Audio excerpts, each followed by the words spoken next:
Mirëmbrëma të nderuar shikues, ju ftoj të na ndiqni në këtë edicion informativ në ekranin e News 24. Le të njihemi së bashku me titujt kryesor.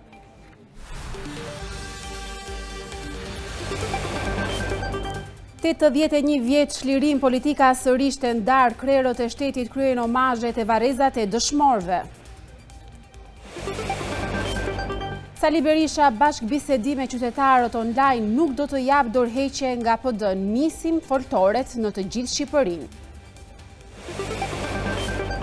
Editoriali 2 kultura të ndryshme në politikë, përgjegjësia në Europë, Libia në Tiranë. I peshkvi i sapës i Mzot Simon Kulli ndërron jetë nga arresti kardiak në moshën 52 vjeçare. Rriten deri në 20% taksat vendore për 8 shërbime në Elbasan, opozita voton kundër. SBA pezullon të gjitha vendimet për azil pas sulmit ndaj gardës kombëtare në Washington DC. Trump merr vendimin ndaj Maduros, hapësira ajrore mbi dhe rreth Venezuelës do të mbyllet plotësisht.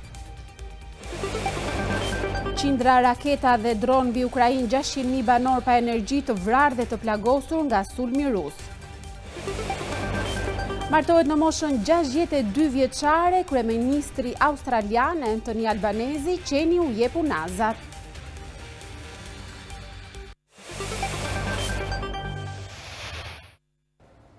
Është përkujtuar me nderim dhe mirënjohje 81 vjetori i çlirimit të Shqipërisë. Autoritetet më të larta të shtetit u bashkuan në një ceremoni të veçantë para monumentit në Shqipëri për të nderuar sakrificën e atyre që dhanë jetën për lirinë e vendit.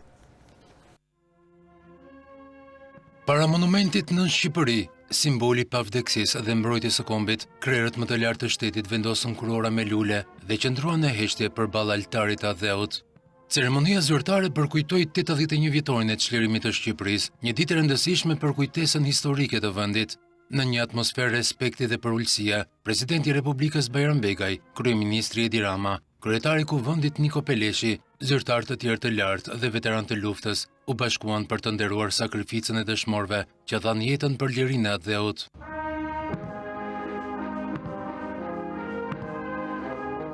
Tingujt e himnit kombëtar përshkruan sheshin, duke rikthyer në zemrat e qytetarëve ndjenjën e krenarisë për historinë dhe qëndresën e popullit shqiptar ndaj pushtuesve nazifashist gjatë luftës së dytë botërore.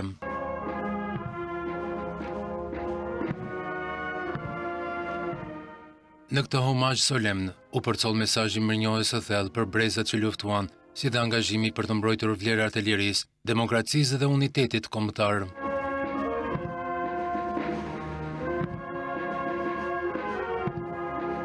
Edhe këtë 81 vjetor politika u nda, demokratët si çdo vit, festën e çlirimit të vendit e kremtojnë më datë 28 nëntor, pasi sipas tyre historia tregon se Gjermani i fundit u largua nga Shqipëria më 28 nëntor 1944, ndryshe nga socialistët e majt që këtë ngjarje kujtojnë çdo 29 nëntor. Me interpretimin solemn të bandave frymore, të gjitha qytetet e vendit përkujtuan 81 vjetorin e çlirimit, përfaqësues vendor, qytetar, pasardhës të veteranëve të luftës antifashiste nacional çlirimtare kryen homazhe në varrezat e dëshmorëve. 81 vjetorit çlirimit të Shqipërisë u përkujtuan në të gjitha qytetet e vendit, ku kryen homazhe në varrezat e dëshmorëve. Ceremonia përkujtimore në Korçë nisi me interpretimin solemn të bandës frymore të qytetit, ku përfaqësuesit e institucioneve vendore dhe ata të klerit vendosën kurorë me lule në varrezat e dëshmorëve. Edhe Berati nderoi të rënët e luftës antifashiste nacional çlirimtare, ku kryebashkiaku Ervin Ceca dhe drejtues të tjerë kryen nderimet e rastit. Edhe Gjirokastra përkujtoi të rënët e saj, ku kryebashkiaku Flamur Golemi dhe përfaqësues të organizatës së veteranëve vun kurorë me lule në varrezat e dëshmorëve. Homazhet në Durrës nisën me interpretimin e bandës frymore të qytetit, ndërsa më pas u kryen nderimet e rastit në varrezat e dëshmorëve. Përfaqësuesit e institucioneve vendore në Shkodër, veteranë e pasardhës të tyre, kryen homazhe në varrezat e dëshmorëve. Edhe në Elbasan, ceremonia u hap me interpretimin e bandës frymore, ndërsa u nderuan edhe dëshmorët e luftës. Edhe Koksi Lushnja e Fieri nderuan të rënët e tyre.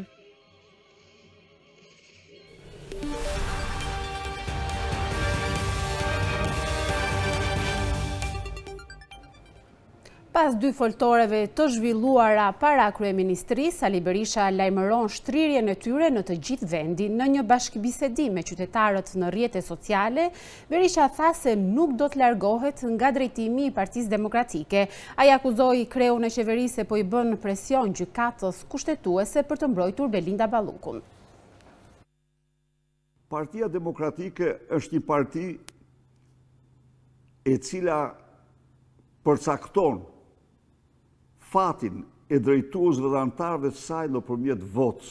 Në kushtet e një pluralizmi funksional, nuk ka asnjë dyshim që humbja e zgjedhjeve është kriteri më i shëndosh për dorëheqjen e atyre që drejtojnë. Por në kushtet e farsë elektorale dhe të narkoshtetit, në kushtet kur zgjedhjet janë farsë dhe jo zgjedhje normale, një akt i tillë do t'i shërbente diktatorit dhe atyre që shtypin pluralizmin.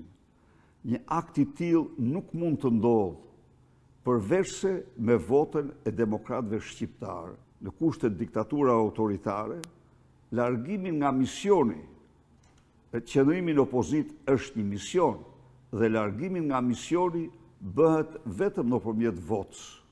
Ata që kërkojnë dorëheqjen kanë të drejtën e tyre të kenë çdo kërkesë. Ka njeri në Shqipëri të ketë dhënë dorëheqje më shumë se unë. Dhe në rast se zgjedhjet do të ishin zhvilluar në kushte një kuadri normal, të vlerësuara jo vetëm nga ne, por nga komuniteti ndërkombëtar, ju siguroj se javën e tretë, maksimumit 4 pas tyre, Sali Berisha nuk do hynte më në këtë zyrë. Por, në kushtet e një farse elektorale, për Sali Berishën ka një mision, dhe ky mision është të bëjë çdo përpjekje, bashkë për të bindë shqiptarë të ngrihemi, të largojmë Edi Ramën dhe të votojmë të lirë si qytetarë. Këtë javë fillojnë foltorët në Shqipëri, jashtë Tiranës, dhe do vazhdoj në të gjithë vendin. Në emër të Partisë Demokratike, zëdhënësja e anti-korrupsionit Genta Vangeli ka deklaruar se një qytetar i sëmur endet prej vitesh nëpër institucionet shtetërore, pasi shteti nuk i jep pagesën e invaliditetit që i takon. Bazuar në diagnozën, trajtimi mjekësor dhe pasojat funksionale të evidentuara edhe pas rehabilitimit multidisiplinar, shërbimi kardiokirurgjisë në QSONT në 9 maj 2022 ka referuar rastin e tij në Komisionin Mjekësor të Caktimit të Aftësisë për Punë për vlerësimin e drejtës të përfitimit të ndihmës ekonomike për invaliditet. Në 5 tetor po të njëjtit vit, ky komision ka konfirmuar se zoti Kalemaj plotson kushtet ligjore për përfituar të ardhura si invalid. Megjithatë, pavarësisht dorëzimit të gjithë dokumentacionit të kërkuar, zoti Kalemaj denoncon se deri sot nuk ka përfituar asnjë pagesë, duke u srollatur me vite të tëra në dyert e institucioneve shtetërore pa asnjë rezultat konkret. Zoti Kalemaj ka paraqitur ankesë edhe pranë platformave elektronike të ngritura nga kryeministri, por sërish nuk ka marrë asnjë zgjidhje. Kjo situatë tregon edhe një herë se propaganda e re me Edi Ramës me platformat elektronike nuk shërben për zgjidhjen e halleve të qytetarëve, por për t'i fshehur ato. Në Ukrainë dhe Rumani, dje 2 zyrtarë të rëndësishëm u larguan menjëherë nga posti pas dyshimeve për veprimtarinë e tyre dhe pas gabimeve, duke treguar se përgjegjësia vjen para postit. Në Shqipëri, skandalet shoqërohen me betejë për të qëndruar në detyrë, duke dëshmuar një standard të kundërt me atë europian që pretendohet. Rumania dhe Ukraina dhanë dje 2 shembuj të qartë se standardi politik funksionon vetëm nëse e përgjegjësia qëndron më lart se posti. Në Kiev, shefi i kabinetit të presidentit Zelenski, një nga figurat më të afërta të tij që prej fillimit të luftës me Rusin, Andriy Yermak, ka dhënë dorëheqjen pas kontrollit në banesë nga agjencitë antikorrupsion. Edhe pse nuk është akuzuar për asnjë shkelje, presioni politik dhe standardi institucional e detyruan të largohej menjëherë nga detyra. Në Bukuresht, ministri rumun i mbrojtjes, Jonut Moshtanu, u tërhoq nga posti, pasi i pranoi publikisht se kishte gënjur në CV-n e tij për studimet universitare. Media zbuloi se ai kishte raportuar gabim vitin e diplomimit dhe institucionin arsimor. Kaq mjaftoi që Moshtanu të kërkonte falje duke e quajtur veprimin një gabim personal, gabim për të cilin standardi europian nuk fal. Në fakt, Europa ka me 10 shembuj dorëheqjesh, madje edhe për shpenzime simbolike apo arsye të vogla, sepse integriteti në detyrë është rregulli i pashkruar i politikës perëndimore. E kundërta ndodh në Tiranë. Zëvendës kryeministri Belinda Balluku e panderur nga SPAK për një skandal të madh, lufton në gjykata për të qëndruar në detyrë dhe sillet sikur akuzat nuk ekzistojnë. Dje pam qartë 2 kultura të ndryshme politike nga e jona. Në Rumani, një vend i Bashkimit Evropian, dhe në Ukrainë, një vend në luftë. Përgjegjësia është më e shpejtë se justifikimet. Duket se edhe një vend që lufton për mbijetesë ka sot standarde më të mira se qeverisja jonë që pretendon të jetë europiane. Standardi i Shqipërisë që aspiron të hyjë në Bashkimin Evropian është i tillë, edhe kur hetimet janë të rënda dhe përgjegjësia politike është e qartë, funksionari nuk largohet përgjegjësia.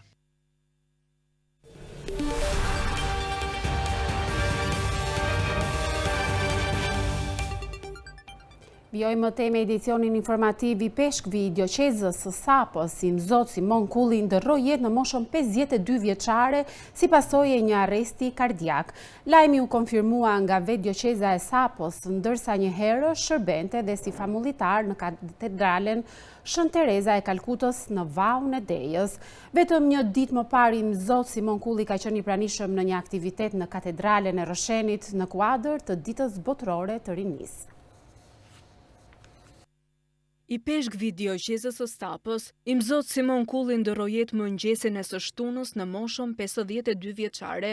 Lajmi u bë i ditur nga dioqeza e Sapos, e cila konfirmoi se shkak për vdekjen e parakoshme të i peshkvit u bë një arrest kardiak. Një ditë më parë, i Mzot Simon Kulli ka qenë i pranishëm në një aktivitet të zhvilluar në katedralen e Roshenit, në kuadër të ditës botërore të rinisë, organizim mes dioqezave Shkodër-Pult, Sapos e Roshenit. I Mzot Simon Kulli në vitin 2016 u emërua administratori dioqezës së Sapos në Vaun e Dejës, ndërsa në vitin 2017 Papa Francesku e emëroi i peshkv të asaj dioqeze. Simon Kulli zëvendësoi Mzot Luciana Avgustinin, i cili po ashtu nda nga jeta në mënyrë të parakoshme pas një sëmundje të rëndë. Më 2 shkurt 1992, Simon Kulli hyri në seminarin ndërdioqezan shqiptar Zoja e Këshillit të Mirë në Shkodër, duke kryer 2 vite para përgatitje për fillimin e studimeve filozofike e teologjike. Në vitin 1994 nisi studimet e filozofisë. Pas 2 viteve, në vitin 1996 fillon studimet e teologjisë, ndërsa më 14 shtator të vitit 1999 shugërohet diakon në katedralen e Shkodrës. Gjatë periudhës së diakonatit,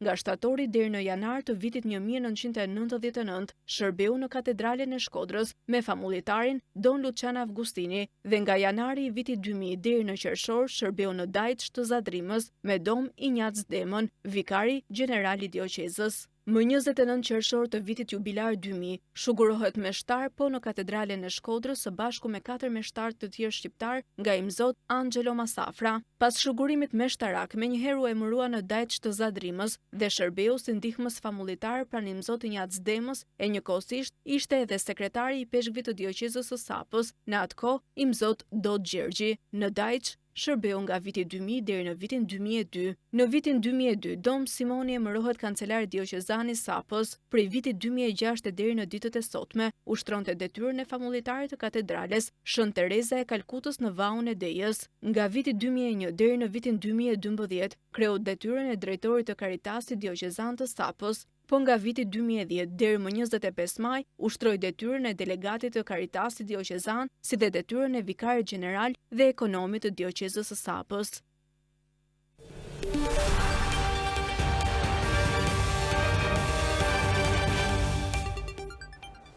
Me votat e mazhorancës, Këshilli Bashkiak i Elbasanit miratoi rritjen e tarifave vendore. Kësaj qytetarët e Elbasanit në vitin 2026 do të tarifohen deri në 20% më shumë për 8 shërbime si gjelbërimi, pastrimi, infrastruktura, ndërsa këshilltarët e opozitës u shprehën kundër vendimit me argumentin se shërbimet nuk ofrohen në standardet e duhura. 8 tarifa vendore me styre ato të pastrimit, gjelbërimit, ndriçimit dhe mirëmbajtjes së infrastrukturës do të rriten gjatë vitit 2026 në qytetin e Elbasanit. Me votat e mazhorancës, Këshilli Bashkiak miratoi paketën fiskale për vitin e ardhshëm, e cila pritet të ndikojë në xhepat e qytetarëve. Këshilltarët e opozitës votuan kundër. Sipas tyre, qytetarët nuk mund të paguajnë më shtrenjtë për shërbime që siç pretendohet nuk ofrohen në cilësinë e duhur. Ata kritikuan edhe mënyrën e tarifimit, duke theksuar se është e padrejtë që një familje me pak antar të paguajë njësoj si një familje me shumë antar. Kundër tarifimit të barabartë u shprehën edhe për biznesin. Të fillosh me një rritje 20% të taksave është vulosje pa aftësisë kësaj bashkie. Në vend që të ulni shpenzimet, ju i rrisni taksat qytetarët e Elbasanit. Në vend që menaxhoni më mirë, mbuloni gabimet me këto rritje taksash. Po flisim për një rritje taksash për pastrim. Për çfarë pastrimi? Çdo ditë shikojnë kosha të mbushur plot. Çdo ditë hasen me plera kudo në rrugë. Me lagje të tëra, të cilat janë në mëshirë të fatit. Jo çdo familje ndot një lloj. Ka familje me 2 pjesëtar, me 3 pjesëtar, ka familje dhe me 10 pjesëtar. Pse nuk kategorizoni dhe t'i vi një faturë individuale çdo familjeje? Kryebashkiaku Gledian Llatja, gjatë prezantimit të paketës fiskale, argumentoi se shtimi i kostove të shërbimeve publike ka detyruar pushtetin lokal të rishikojë tarifimin për disa prej tyre. Qëllimi i përgjithshëm i paketës fiskale është që të barazohen shpenzimet që ne kemi për shërbimet që ofrohen, pra që mbulohen nga tarifat, me tarifat të cilat mblidhen nga qytetarët apo me tarifimin e drejtë. Gjithashtu, shumë shërbime të cilat ofron bashkia janë kostuar dhe ashtu si çdo vit kanë një rritje për të vërtetën të disa nga tarifave të cilat edhe për shkak të rritjes së kostove. Rritja e tarifave parashikohet të variojë nga 11.3 deri në 20%. Shfrytëzimi i kullotave dhe tokave bujqësore për instalimin e paneleve fotovoltaike ngriti në protest banorët e fshatit Qinam në Kolonjë. Sipas banorëve, institucionet vendore nuk i kanë marrë parasysh shqetësimet e adresuara prej tyre, duke theksuar se tjetërsimi i kullotave dëmton blegtorinë e zonës. Banorët e fshatit Qinam në bashkinë e Kolonjës janë ngritur në protest kundër projektit për instalimin e paneleve diellore në zonat e kullotave. Gjatë protestës banorët u shprehën se megjithse bashkia ka zhvilluar disa takime informuese, vendimet e marra deri tani nuk reflektojnë as pak shqetësimet e tyre. Ata theksuan se ndihen të përjashtuar nga procesi dhe të pambrojtur nga institucionet. Këto panele që kanë vendosur ky bashkia që kemi ne që aty si emër nuk do zenë se shtup ta zem. Ne kemi problem në qoftë se ziren kullotat e këtij fshati, neve pastaj edhe këto 10 familje që merremi me që jemi fermerë, ne këto 10 familje të ngarkojmë dhe të shkojmë se këtu nuk rrihet me. Se neve kemi bakti shumë, nuk kemi ku t'i shpjem. Beari t'i shpjem në Gramos, unë kam nga 20 lop t'i mbaj këtu. Tani, po u ben ato ku do vem neve? T'i shesim neve ato, të gjitemi edhe vetë, e pastaj ku do vem? Banorët thonë se kullotat dhe arat që pritet të shfrytëzohen për panele diellore janë të ndara prej brezash mes familjeve të fshatit dhe aty kullosin deri në 4.000 krerë bakti, përfshirë 600 lop. Sipas tyre, tjetërsimi i këtyre sipërfaqeve do të paralizonte të gjithë ciklin bujqësor e blegtoral të zonës. Ato ara atje i kemi të ndara, në raquen, i kemi të ndara, duan të na i marrin. T'i bëjnë diellore, panele. Kemi dhe një pila që mban tërë fshatin me kullot. Duan na i marrin t'i bëjnë panele. Kur pilasin e kanë bërë me Florikta. Beharit paguaj 2 milion lek malin. Tashi, to 5-6 muaj që dimrit, ku t'i shpiu mba këti? Tja ajo e shkullot e fshatit. Po u ngritën panelet në këtë fshat, ky fshat ka mbarruar, ose to zhbehet fare, to ikin, si që kanë ikur. Banorët i bëjnë thirrje institucioneve për ndërhyrje urgjente duke u shprehur se mbrojtja e kullotave është e vetmja mënyrë për të ruajtur ekonominë e fshatit.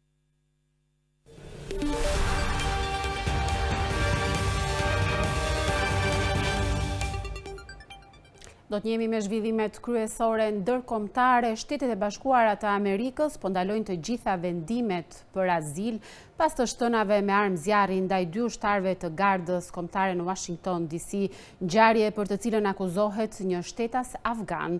Drejtori i shërbimeve të shtetësisë dhe migracionit të SBA-s njoftoi se pezullimi do të jetë në fuqi derisa të sigurohen që çdo i huaj të verifikohet. Administrata Trump po ndalon të gjitha vendimet për azil pas të shtënave me armë zjarri ndaj 2 ushtarëve të gardës kombëtare në Washington DC, ku antarja 20 vjeçare e gardës humbi jetën, tha drejtori i shërbimeve të shtetësisë dhe emigracionit të SBA-s. Joseph Edlow bëri të ditur se pezullimi do të jetë në fuqi derisa të sigurohemi që çdo i huaj të verifikohet dhe të kontrollohet në shkallën më maksimale të mundshme. Njoftimi erdhi disa orë pasi presidenti Donald Trump u zëtua të ndërpriste përgjithmonë emigrimin në SBA nga të gjitha vendet e botës së tretë. Trump nuk përmendi se cilat vende mund të preken nga plani i tij. Një veprim i tillë mund të përballet me sfida ligjore dhe tashmë ka shkaktuar reagime nga agjencitë e OKB-s, njofton BBC. Të dy njoftimet pasuan sulmin fatal të së mërkurës, për të cilin u akuzua një shtetas afgan dhe përfaqësojnë një ashpërsim të mëtejshëm të qëndrimit të administratës Trump ndaj emigrantëve gjatë mandatit të tij të dytë. Ndër lëvizje të tjera, Trump është përpjekur të miratojë deportime masive të emigrantëve që kanë hyrë ilegalisht në SBA, të ulë në mënyrë drastike numrin vjetor të pranimeve të refugjatëve dhe të jap fund të drejtave automatike të shtetësisë që aktualisht zbatohen për pothuajse çdo që ka lindur në territorin e SBA-s.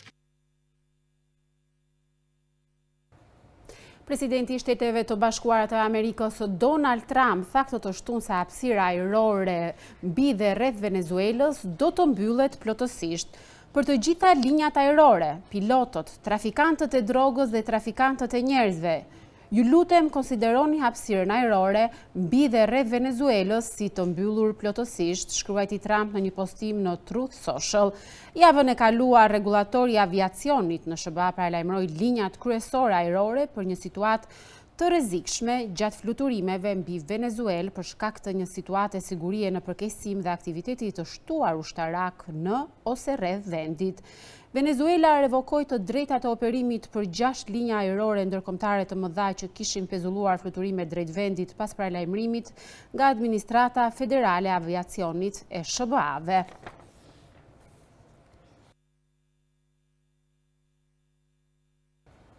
Një sulm masiv rus gjatë natës në Ukrainë vrau 3 persona dhe plagosi 30 të tjerë, ndërsa mbi 600.000 familje mbetën pa energji elektrike.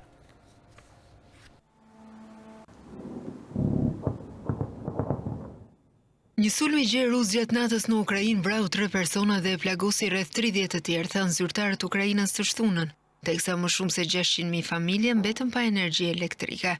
Kjo vjen teksa Shtetet e Bashkuara të Amerikës përpiqen të ndërmjetësojnë bisedimet e paqes mes Ukrainës dhe Rusisë. Ndërsa të gjithë po diskutojnë pikat e planit të paqes, Rusia vazhdon të ndjek planin e saj të luftës me 2 pika, të vrasë dhe të shkatrojë, u shpreh ministri i jashtëm i Ukrainës, Andriy Sybiha. Presidenti i Ukrainës Volodymyr Zelensky tha se Rusia kishte lëshuar rreth 36 raketa dhe gati 600 dronë në sulm. Moska ka kryer bombardime të rregullta në shkallë të gjerë kundër infrastrukturës energjetike të Ukrainës që nga viti 2022, por fushata e fundit këtë vjesht i ka futur qytetet ukrainase përfshirë Kievin në një situatë mjaft të vështirë, teksa shumë familje kanë shumë pak orë energji elektrike gjatë ditës. Zhurma e gjeneratorëve dhe era e tymit të naftës tashmë mbushin rrugët e kryeqytetit. Ministria e Energjisë e Ukrainës tha se sulmi gjatë natës kishte goditur objektet e energjisë në Kiev dhe 5 rajone të tjera të Ukrainës. Më shumë se 500.000 familje që mbetën pa energji elektrike ishin në kryeqytet. Ukraina ka negociuar me Shtetet e Bashkuara të Amerikës mbi kushtet e një marrëveshjeje paqe që Washingtoni po kërkon të ndërmjetësojë midis Kievit dhe Moskës për t'i dhënë fund luftës. Kievi dhe aleatët e tij europian thonë se duan paqe, por kundërshtuan disa nga kushtet fillestare në planin e SBA-s, ndërkohë që Ukraina nuk është e gatshme të tërhiqet nga territori që mban aktualisht dhe i reziston çdo kufizimi për të bashkuar me aleancat në të ardhmen. Dy anije cistern nga flota e fshehtë e Rusisë në detin e Zi u përfshin nga flakët pranë ngushticës së Bosforit të Turqisë. Ekipet turke të emergjencës shkuan menjëherë në vendngjarje dhe arritën të shpëtojnë të gjithë personat në bord. Shpërthimet rënditën dy anije cistern nga flota e fshehtë e Rusisë në detin e Zi pranë ngushticës së Bosforit të Turqisë të premten, duke shkaktuar zjarre në anije. Menjëherë nisën operacionet e shpëtimit për ata që ishin në bord. Njoftuan autoritetet turke. Anija cistern Kairos, 274 metra e gjatë, posoi një shpërthim dhe u përfshi nga flakët në detin e Zi, ndërsa ishte në rrugë nga Egjipti për në Rusi, tha Ministria e Transportit e Turqisë. Sipas saj, dy anije të shpejta shpëtimi u dërguan menjëherë në vendngjarje dhe 25 anëtarët e ekuipazhit në bord u shpëtuan pa pësuar lëndime. Anija Kairos po shkonte drejt portit rus në Vorosi, ku raportoi një ndikim të jashtëm që shkaktoi një zjarr 28 milje larg bregut turk, tha Drejtoria e çështjeve detare e Turqisë. Ajo njoftoi se një tjetër anije cistern Virat u godit në det të hapur më në lindje të detit të Zi, dhe njësitë e shpëtimit dhe një anije tregtare u dërguan në vendngjarje. Si Kairos, ashtu edhe e Virat janë në një listë anijeshi në nshtrohen sanksioneve të vendosura kundër Rusisë që pas nisjes së sulmit rus në Ukrainë në vitin 2022. Anija Kairos mund të ketë goditur një minë dhe rrezikon të fundoset. Megjithatë, trafiku i transportit detar përmes ngushticës vijoi. Kryeministri Anthony Albanese u bë i pari krye në Australi që martohet gjatë mandatit. Ai kurorëzoi dashurinë me partneren e tij Jodie Haydon në një ceremoni private të mbajtur të shtunën në Canberra. Sipas zyrës së kryeministrit, në ditën e veçantë për Albanese morën pjesë vetëm familjar dhe miq të ngushtë. Kryeministri australian Anthony Albanese është martuar me partnerin e tij Jodie Haydon duke u bërë udhëheqësi i parë i vendit që martohet gjatë kohës që është në detyrë sipas BBC-s. Çifti u martua në kryeqytet Canberra një ditë pas seancës së fundit parlamentare të vitit. Jemi absolutisht të kënaqur që ndajmë dashurinë dhe angazhimin ton për të kaluar jetën së bashku para familjes dhe miqve tan më të ngushtë, tha Albanese në një deklaratë të shkurtër. Çifti u fejua në ditën e Shën Valentinit të vitit të kaluar. Pritja e dasmës u zhvillua në rezidencën e tij zyrtare, The Lodge. Deri në ditën e madhe, planet e dasmës ishin mbajtur sekret për shkak të shqetësimeve në lidhje me sigurinë. Të pranishëm ishin prindrit e Haydon si dhe djali i Albaneses nga martesa e tij e mëparshme. Qeni Albaneses Toto shërbeu si mbajtës i unazave ndërsa çifti eci drejt altarit me këngën Signed, Sealed, Delivered, I'm Yours të Stevie Wonder. Kryeministri Albanese ndau gjithashtu një video në rrjetet sociale ku tregoi çifti lumtur duke ecur drejt altarit ndërsa të ftuarit i mbuluan me konfeti. Disa nga ministrat e kabinetit të Albanesës morën pjesë në ceremoni gjithashtu. Vallëzimi i tyre i parë u bë nën tingujt edhe Way You Look Tonight nga Frank Sinatra. Festimet përfshinin edhe kanaçe birre të punuara me porosi me imazhin e çiftit. Albanese 62 vjeç dhe Haydon 47 vjeçe u takuan për herë të parë një darkë biznesi në Melbourne në vitin 2020, ndërsa kryeministri ishte udhëheqës i opozitës. Haydon u shfaq gjatë fushatave zgjedhore të Albanesës në vitin 2022 dhe 2025 dhe u pa për kryeministrit në ngjarje të mëdha, përfshirë funeralin e mbretëreshës Elizabeta II dhe një darkë shtetërore të organizuar nga ish-presidenti i SBA-s Joe Biden.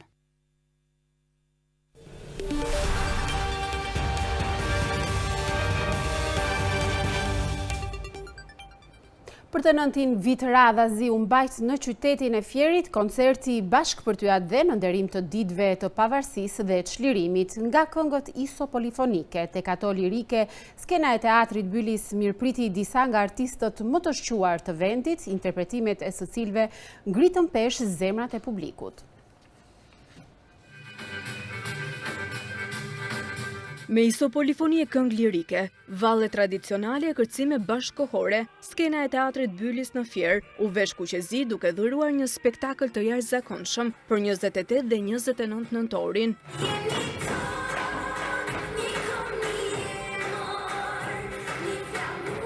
80 artistë nga gjithë vendi shoqëruar nga Orkestra Simfonike e Qytetit, Kori i Akademisë së Arteve dhe tenori Josif Gjipali i dhanë solemnitetin e merituar festave më të rëndësishme të kombit, pavarësisë dhe çlirimit.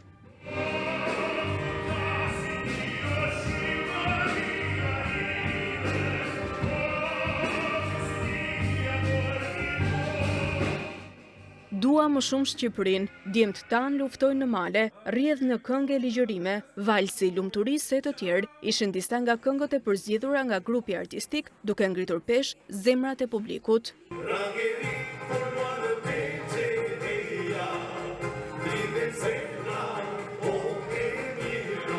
Ky koncert u zhvillua për të 9 vite radhazi në Fier, duke u shndërruar në një traditë të vyer për ruajtjen dhe trashëgimin e vlerave tona kombëtare.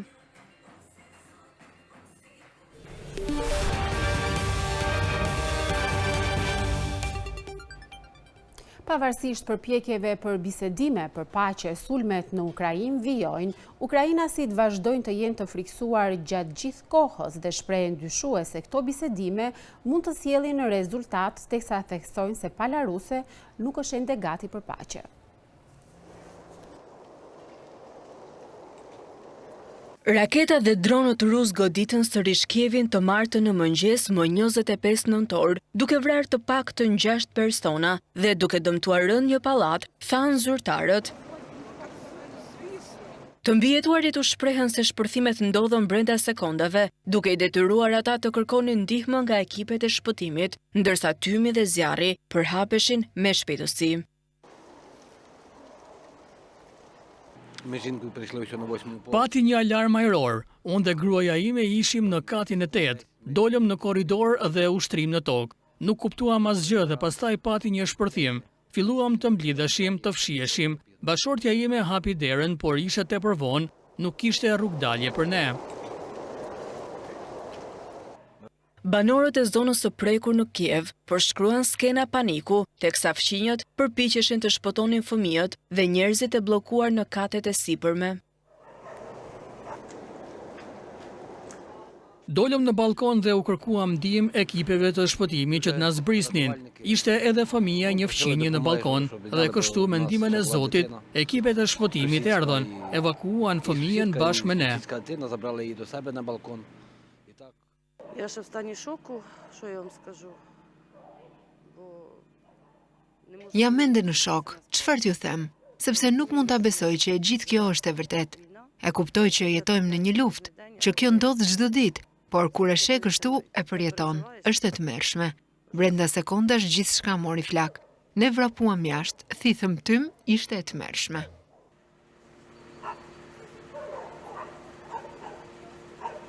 Це дуже все швидко.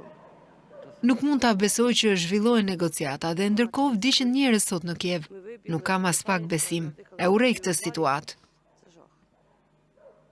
Ishte shumë e frikshme, pati një zhurmë të fortë. Menduam se po binte raketa, po fluturonte nga i drejtim. Unë arrita të dilja në korridor me fëmijën tim. Pati një shpërthim shumë të fortë. Dritaret po na binin. U veshëm dhe e vrapuam jashtë. Tmerr. Gjithçka po digjej. Një grua po bërtiste nga kati i 8. Shpëtojeni fëmijën. Fëmia është mes të zjarrit. Це таке дивишся, ну це переживаєш, це просто жах.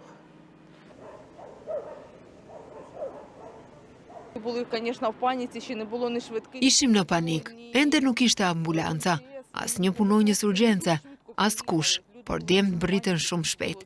Njerëzit ishin shumë në panik, ishte shumë e frikshme, sepse ata po digjeshin. Nuk ishte qasje, nuk mund të zbrisnin poshtë, gjithçka ishte në tym. Ne jemi persona të zhvendosur nga Donbasi, ky është viti i 5 këtu, se shpejti do të jetë viti i 4 i luftës. Ndijmë gjithçka, nuk e di nëse do të mbarojnë ndonjëherë. Burri im është ushtar dhe rezulton i zhdukur, kështu që nuk e di nëse do të ketë ndonjëherë fund për këtë. Është shumë e frikshme. На Донбасі там взагалі постійно прильоти і гинуть люди, ну я не знаю, мене немає. Pas asaj që po ndodh, njerëz po vdesin çdo ditë dhe kjo nuk po ndodh vetëm në Kiev. Në Donbas ka bombardime të vazhdueshme. Nuk kam asnjë shpresë. Dëshirojmë të zgjohemi në mëngjes dhe të dëgjojmë se kjo ishte e gjitha. Fitoria. Por a do të ndodhë kështu? Ne po mbjetojmë dhe i themi faleminderit Zotit. Ishim me fat. Пикировав якраз з тої сторони летів. Ми тільки встигли з дитиною вилітати в коридор і дуже гучний взрив. Mendoj se negociatat nuk do të sjellin asgjë në vijim. Pala tjetër nuk është e gatshme për pajtim. Të gjitha këto janë vetëm fjalë. Ky është mendimi im personal. Shpresoj që të gabohem.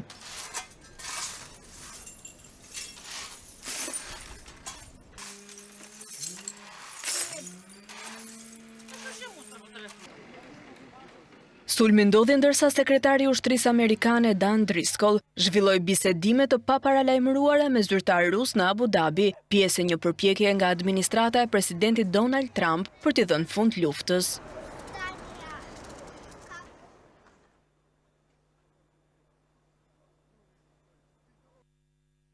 Kemi mbërritur në fund të këtij edicioni informativ. Për më tepër mund të na ndiqni në faqen tonë në Ballkan Web dhe në të gjitha rrjetet tona sociale.